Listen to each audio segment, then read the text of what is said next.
Welcome. The Organization of Eastern Caribbean States, the OECS, commission the Agence Française de Développement, AFD, Adaptation Facility, Université des Antilles, and the University of the West Indies together sponsored a photo competition in 2022. The subject, Resilient Caribbean Cities. And the reason? The public of the Eastern Caribbean is painfully aware of the impacts of climate change on their island homes and businesses. The damages are everywhere, from sea level rise and coastal erosion to droughts and increasing damage from tropical cyclones. But people are also motivated to embrace more effective solutions to adapt to climate change and become resilient. Some of these simple but effective solutions are literally in their backyards. People are eager to learn and to share. And so the sponsors launched this competition to enable people to capture and share their stories in words and pictures.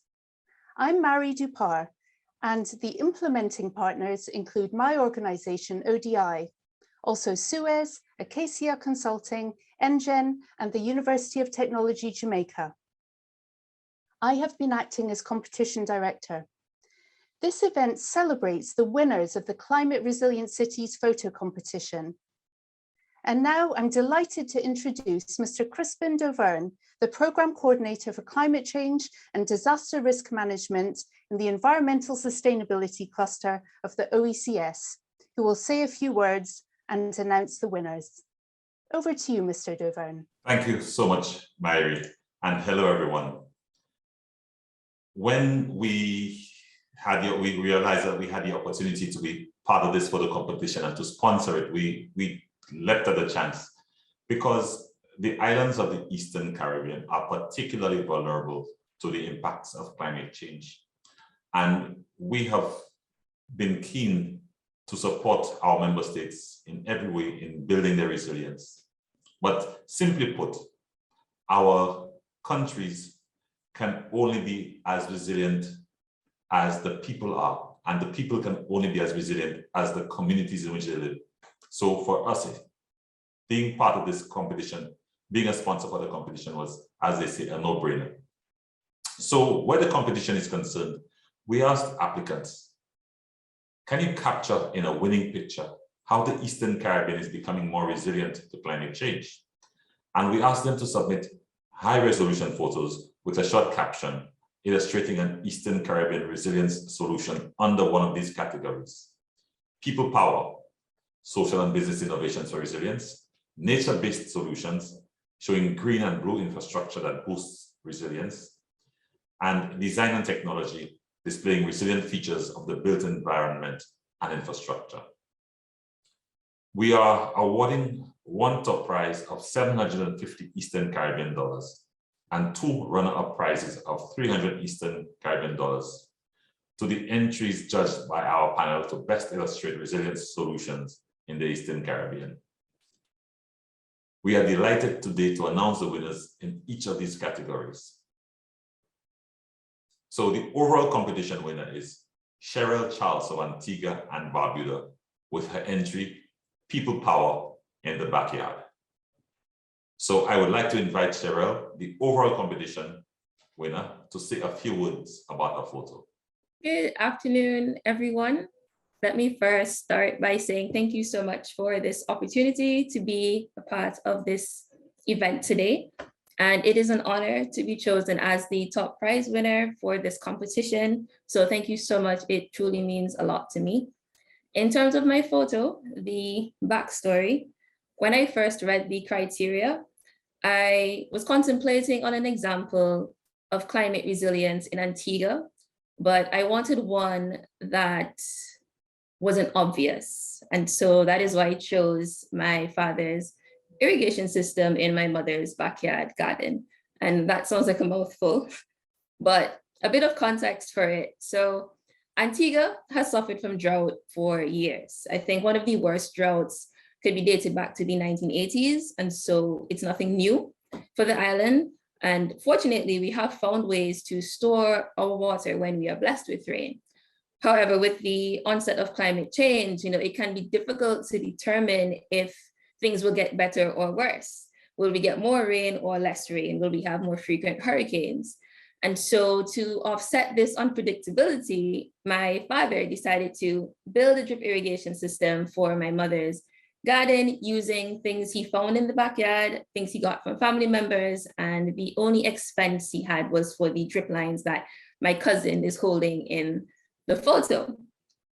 Now, from a climate resilience standpoint, the backyard garden is important because it encourages food security and it also increases our independence. I mean, these are very important because small island developing states, we focus more on import than export. And if climate or another crisis was to come up and affect our supply countries and the resources has to be cut off, we will be affected gravely. And so that is why I think it's important that we encourage growing our own crops or supporting local farming. And in terms of in terms of water being so unpredictable, this is where my dad stepped in, my father stepped in, and the system. So if it rains, we get our plants watered naturally, and we're able to store the water in the rain tanks that we have and also the irrigation barrel. But if there's no rain, we can easily switch on the system and our plants are being fed. And once the barrel is empty, we can either fill it with rainwater or we can fill it with government issued water that we receive. And so from a climate resilience standpoint, again, this is so important because we're basically reducing the impacts of drought with this continuous supply of water for my mother's crops. So I find that to be very powerful and comforting to know that we can come up with these solutions. In terms of my cousin and why I chose her, over the last 4 years, she has developed this love for imitating me. And at one point, she even told me, I like copying you, Baba. So she calls my sister and I Baba. And she told me that. And I was like, okay, if I want her to follow me, I wanted to follow the right path. And so I introduced her to different things about the environment and tell her of their importance. And drip irrigation was a new concept that I wanted to introduce her to. And for climate resilience, again, I think this is so important because we need to start to introduce the younger generations to these projects and these issues so that they can know how serious these phenomena are and how crucial it is to manage our resources properly. And so because there will be the future generation that would have to rise up again and improve these resilient solutions that we came up with so that their children, can live comfortably in this dynamic earth. And so, that is my backstory for my photo. I know it's not one that has reduced impacts on Eastern Caribbean economies or societies, but it has reduced the impacts for us. Or at least I like to think it's a step in the right direction. So thank you once again for this opportunity. I truly appreciate it. Thank you so much, Sarah. Really interesting story. The runner-up and winner of the Nature-Based Solutions category is Alexis Ahmad of Guadeloupe with her entry, Mangrove Conservation in Guadeloupe. We'll take in some words from Alexis on her photo. Bonjour à tout le monde. Donc, moi, en fait, je vais vous parler principalement, on va dire, des mangroves qui sont situés en Guadeloupe. Donc, en fait, ici, en ce qui concerne les mangroves, qu'est-ce que je peux dire principalement que ce sont, on va dire, un point qui se révèle un point central au niveau de la chaîne alimentaire. Pourquoi est-ce que je peux dire ça? Puisque déjà, en tant qu'écosystème, tout commence dans un premier temps avec la flore, c'est-à-dire notamment au niveau de la végétation, où en fait la mangrove est composée principalement de palétuviers, de mangliers, notamment en raison de leur résistance dans les milieux humides, mais aussi de leur développement dans des eaux salées et dans des eaux douces. Dans le cas de la plage de Babin, la mangrove est principalement, on va dire, composée d'eau de mer, favorisant ainsi la régénération des espèces marines. Autrement dit, celle-ci, on peut utiliser à ce moment-là la comparaison avec une pouponnière, puisque celle-ci va être, on va dire, une sorte de berceau de départ, en fait, qui va, on va dire, pour tous les bébés poissons. Voilà, c'est ici que, en gros, les poissons viennent se reproduire principalement, puisqu'ils sont, on va dire, préservés des prédateurs, de leurs prédateurs naturels. D'autant plus que le réchauffement climatique fragilise cet écosystème, l'on peut considérer la résilience à ce moment-là comme étant une solution plus ou moins durable en fait, notamment avec des solutions basées sur la nature, comme cela justement a été représenté sur la photo que j'ai prise dans le cadre de ce concours. Et maintenant, ensuite, pourquoi j'ai pris cette photo? Tout simplement parce que je trouve que ce lieu est incroyable et que celui-ci, en fait, a su être mis en valeur par la commune de Montréal, notamment, toujours dans cet esprit de résilience, pouvant justement permettre à tout un chacun de pouvoir profiter de la nature tout en prenant ainsi conscience, en fait, de sa fragilité. The runner-up and winner of the Design and Technology category is Shanice Cato of St. Vincent and the Grenadines with the entry Resilient Seawall, Georgetown. Now, Shanice will describe the story in her photo of the Resilient Seawall in Georgetown. Shanice? Yes, thank you very much. And I would like to say thank you for the opportunity that has been given to me and the prize that has been awarded to me. So the reason I chose this location was because of the resilient city of Georgetown.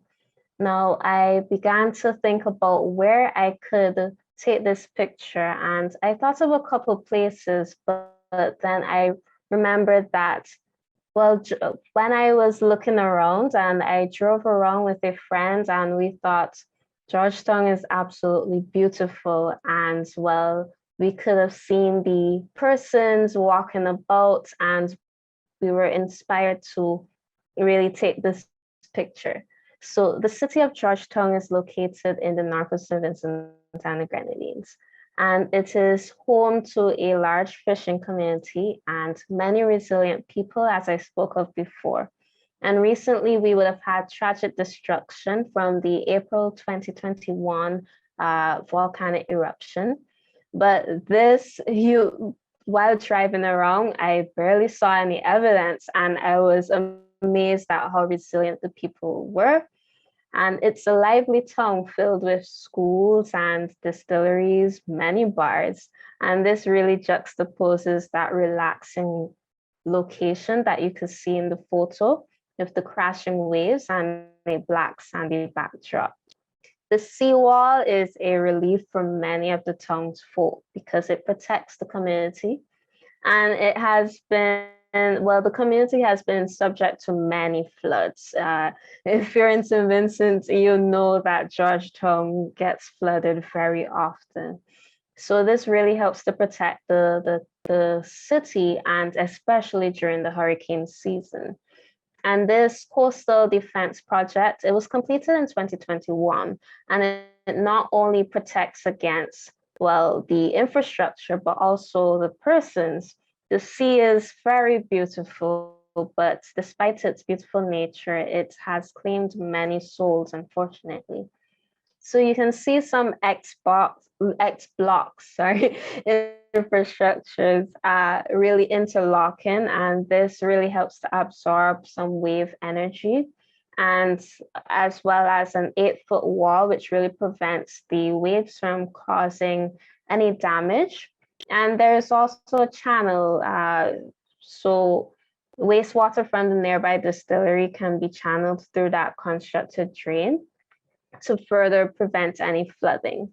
And one of the reasons I chose this location in particular is because it had a footpath where persons can also relax, and this really keeps the nature of the town or city Georgetown, because Georgetown is full of life. It's a culture where persons really join together and in fishing festivals, and they hang out on the seaside and all of that.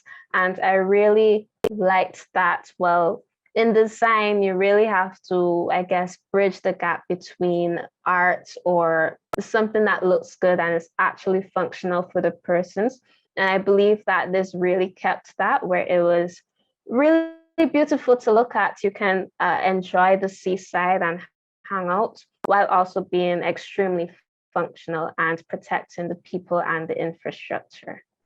Thank you. Thank you so much, Tanis, for that interesting story.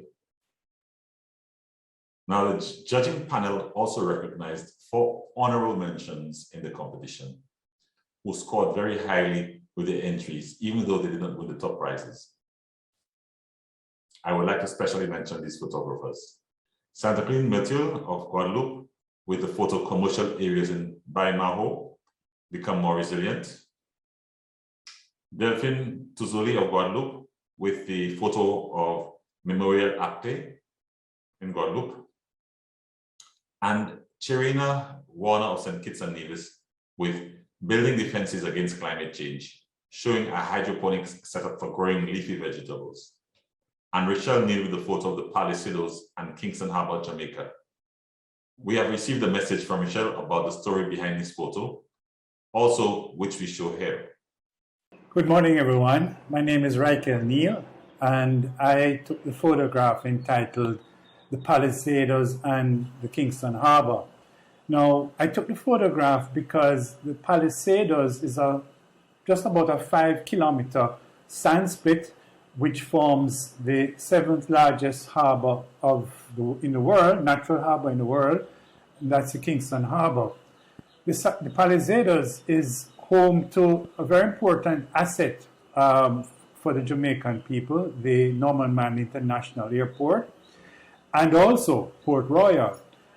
I took the photograph because I wanted to show that the government of Jamaica, in acting in a proactive way against climate change, did this construction of huge boulders for about 3 kilometers of roadway to protect the roadway and naturally to protect the airport and the investment that there is. And I know Jamaica is not a part of the Eastern Caribbean, but I wanted to show what in our country we were doing against climate change and to mitigate the effects of climate change. So this is the photograph. Thank you so much. Thanks again to the photographers for their tremendous contributions, which I have so much enjoyed viewing and hearing about. Back to you, Myri. Thanks so much. Well, it's now my place to introduce some remarks from the competition sponsor, Agence Française de Développement, where Camille Guigonnet is the Regional Communications Coordinator, and she has some words for us today. Hello, everyone. We apologize for not being able to join you live today, but we still wanted to record a short video in order to share a few words with you. The AFD-funded adaptation facility accompanies 15 partner countries and regional organizations in taking up the challenge of operationalizing the Paris Agreement through the implementation of the adaptation aspects of their NDCs. The OECS is one of the partner countries and organizations benefiting from the adaptation facility. A needs assessment mission was conjointly conducted by the AFD and Expertise France in July 2018. During this mission, the issue of resilient cities and human settlements were identified as courses of action to be implemented. Since then, training for urban planners and developers for a more resilient Eastern Caribbean city was central to the program's action. The overall objective was to build up Eastern Caribbean cities' resilience to climate change impacts by strengthening regional planners' knowledge and skills on how to better prepare for, cope with, manage, and reduce the urban risks posed by the climate change. An assessment of the needs, existing stakeholders, and education curricula in the region was made in order to propose necessary adjustments to existing curricula or to create new training courses, for example. In partnership with the planning education actors, Adaptation, the OECS, and ODI supported the delivery of course content and produced a MOOC on climate change adaptation planning in Eastern Caribbean cities. It is important to remind that the Eastern Caribbean countries share many climate vulnerabilities and risks. The impacts on cities have become increasingly clear. The projected increase in the number and intensity of extreme weather events, together with the lack of resilience and socio-economic fragility of urban centers in Latin America and the Caribbean region, exacerbates the risk of floods, landslides, drought, and other natural disasters. Climate change therefore poses a profound challenge to built environments. Planners obviously have an essential role to play in adaptation, particularly in Eastern Caribbean small islands developing states. This photo competition was a way for our organizations to show that art can be an efficient way to raise awareness about the needs for adaptation to climate change. As a representative today of the Adaptation Facility, I would like to thank you all the participants for your extraordinary eye on your close environment and on your interpretation of the different ways we can adapt to a changing environment. Thank you. Thank you very much, Ms. Guigonet. Photographers, congratulations again. And audience, thanks for watching. Please visit flickr.com and search for Resilient Caribbean Cities. You will see a gallery with the winning entries and many more honourable mentions and excellent photos and captions. We hope you learned something and enjoy. Thank you and goodbye.